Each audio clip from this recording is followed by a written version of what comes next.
Bonjour à tous, bienvenue pour notre rendez-vous quotidien, le Ritatu du jour. Infiniment heureux de vous retrouver pour partager ce moment avec vous. Aujourd'hui, 7e jour de Hanouka, le Aleph Tevet 5786, et nous sommes le Yom Rishon, le premier jour de la Parashat Vaïgash, et je vous invite d'ores et déjà à le partager avec d'autres personnes afin que nous soyons encore et toujours plus à étudier le Ritat.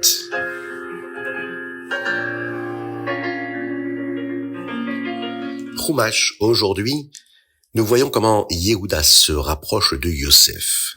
Il va tenter de le convaincre de libérer Binyamin. À la fin de la parashat Miketz que nous avons lue ce Shabbat, nous nous sommes arrêtés en plein cœur de la partie la plus captivante de l'histoire. Les serviteurs de Yosef ont trouvé la coupe de divination dans le sac de Binyamin, et Yosef a déclaré qu'il garderait Binyamin chez lui comme esclave pour toujours. Yehuda décide que cela n'arriverait pas. Il s'approcha de Yosef et lui dit « Je t'en prie, permets-moi de te dire quelque chose qui pourrait peut-être te faire changer d'avis. Je t'en supplie, ne te mets pas en colère, même si ce que je vais te dire est peut-être difficile à entendre. Te souviens-tu que mon arrière-grand-mère, Sarah Imeno, a été prise dans la maison de Paro? Paro a été frappé de plaies uniquement à cause de cela. Penses-tu vraiment qu'Akadosh Baruch Hu ne te punira pas parce que tu gardes Binyamin chez toi comme esclave? De plus, il semble que tu nous trompes encore et encore. Tu cherches simplement un prétexte pour garder Binyamin chez toi. Si tu continues ainsi, nous serons obligés de te tuer, toi et Paro. Yehuda rappela à Yosef comment Binyamin était arrivé en Égypte, comment Yaakov avait eu peur de le laisser partir, et comment Yaakov avait dit que s'il arrivait quoi que ce soit à Binyamin, il ne pourrait plus continuer à vivre dans ce monde. Yehuda est arrivé avec force. Vaïgash elav Yehuda. Il va convaincre Yosef de libérer Binyamin.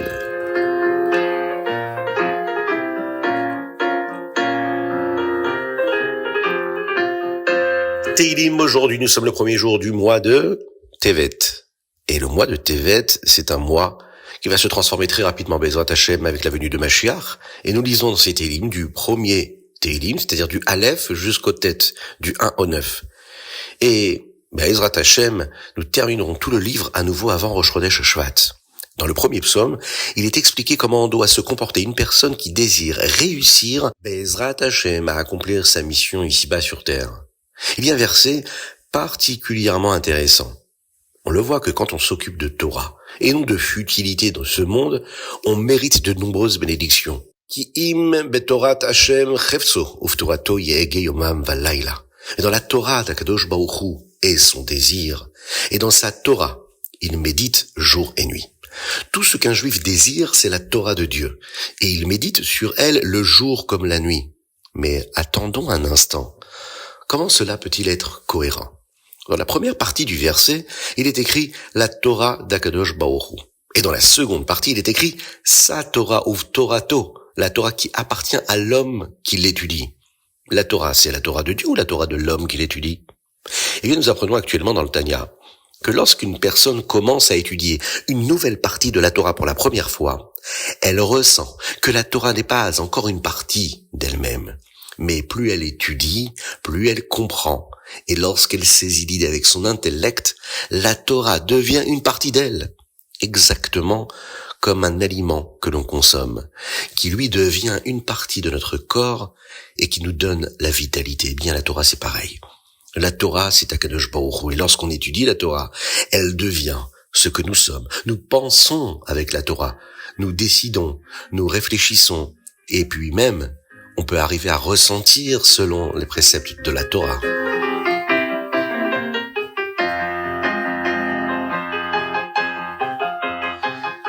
Tanya.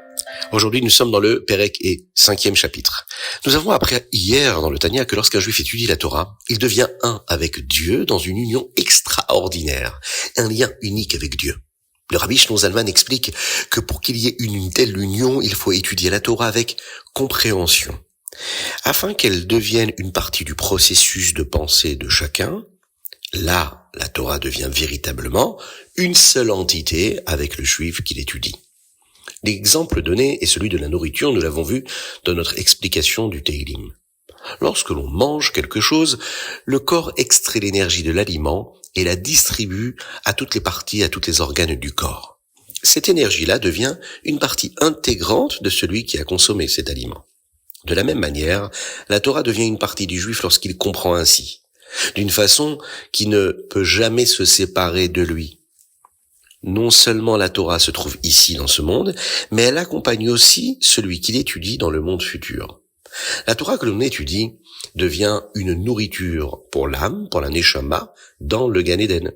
Et puisque l'étude de la Torah est aussi une mitzvah, elle possède à la fois la grandeur de la Torah et celle des mitzvot. C'est pourquoi nous disons à la fin de Elou Devarim dans les brachot le matin, l'étude de la Torah équivaut à toutes les mitzvot. Vetalmud Torah keneget kulam. Car à travers l'étude de la Torah, on reçoit une proximité particulière avec Dieu, à la fois par l'étude elle-même et par le fait que nous sommes en train d'accomplir cette mitzvah-là qui est celle du limud à Torah, celle d'étudier la Torah. L'étude de la Torah nous élève au plus haut rang. Elle nous transforme, elle nous élève, elle nous purifie, elle nous raffine, elle nous sanctifie. Elle fait de nous des êtres saints, purs, élevés et surtout des personnes capables de faire vibrer et de dévoiler la présence et la lumière d'Akadosh Baruch Hu, de Dieu, ici-bas sur terre, dans chaque élément de notre existence. Elle fait corps avec nous et nous faisons corps avec elle.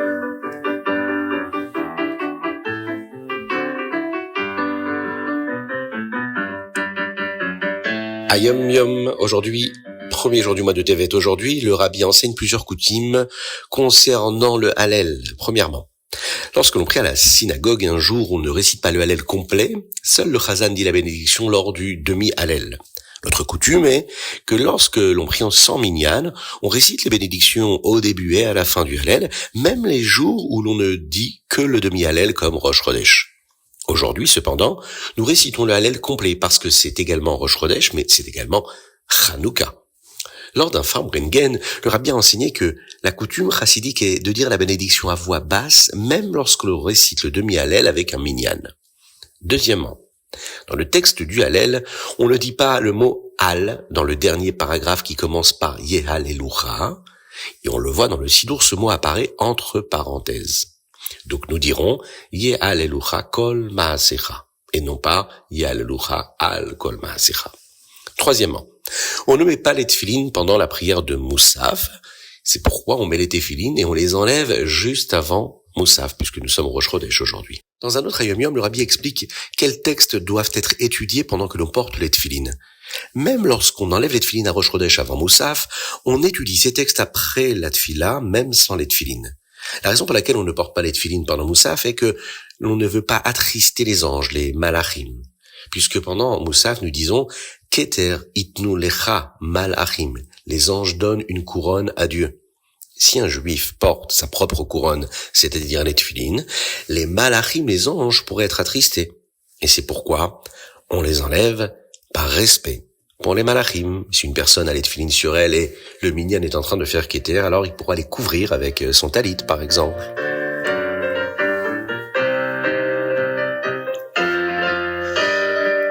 Rambam, aujourd'hui nous étudions le chapitre 4, 5 et 6.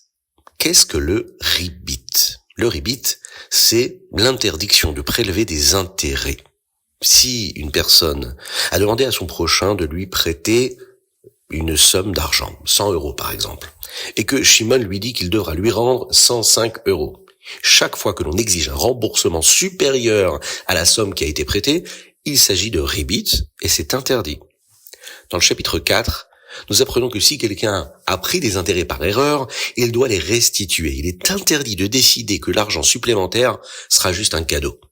Dans le chapitre 5, nous apprenons qu'il est permis d'exiger des intérêts d'un non-juif, mais qu'il est encore plus grand de prêter à un autre juif sans intérêt. Saviez-vous que même des mots peuvent être considérés comme des intérêts? Si quelqu'un a prêté de l'argent, il est interdit de le remercier excessivement, car ses paroles peuvent lui procurer du plaisir, ce qui serait assimilé à des intérêts. Il est également interdit de lui rendre des services inhabituels pour compenser le prêt. Dans le chapitre 6, le Rambam nous enseigne enfin comment être prudent lors du prêt de terrain Si le propriétaire reçoit les fruits qui y poussent, cela peut être considéré comme du ribit et ce sera donc interdit.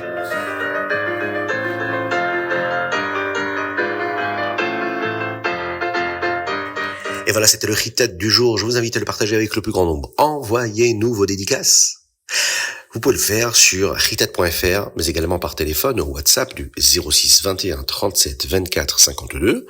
Si vous êtes à l'étranger, vous pouvez envoyer donc un petit plus 33 6 21 37 24 52. C'était le Ritat du jour. Que Dieu vous bénisse et qu'il vous protège, qu'il vous inonde de bonté, de grâce et de miséricorde, qu'il envoie la refoua shlema à tous ceux qui en ont besoin, et parmi eux Avraham, Nissim Ben Sultana et David Ben Sultana. Qu'Hachem vous bénisse, qu'il vous apporte les bénédictions dans tous les domaines matériels et spirituels, dans l'abondance et dans la largesse la plus totale, et que Be'ezrat Hashem ce soir, quand nous allons allumer la 8e bougie de Hanouka, Zot Hanouka, ce jour-là qui est tellement important, nos maîtres nous disent que c'est un jour où l'on peut demander toutes les brachot du monde, où il faut prendre sur soi et avoir de bonnes résolutions pour élever notre existence, se transformer. C'est un jour où on peut atteindre des niveaux de bénédiction très élevés, encore plus hauts que toutes les grandes dates du calendrier hébraïque. Il faut profiter de ce moment-là, de ce jour-là, pour prier à Kadosh Baruch Hu, pour étudier la Torah, pour faire des mitzvot, s'attacher à lui. Qu'Hachem nous envoie le Mashiach Tzidkenu Bekarov Mamash, et qu'on se retrouve à Yerushalayim avec le Beit HaMikdash reconstruit.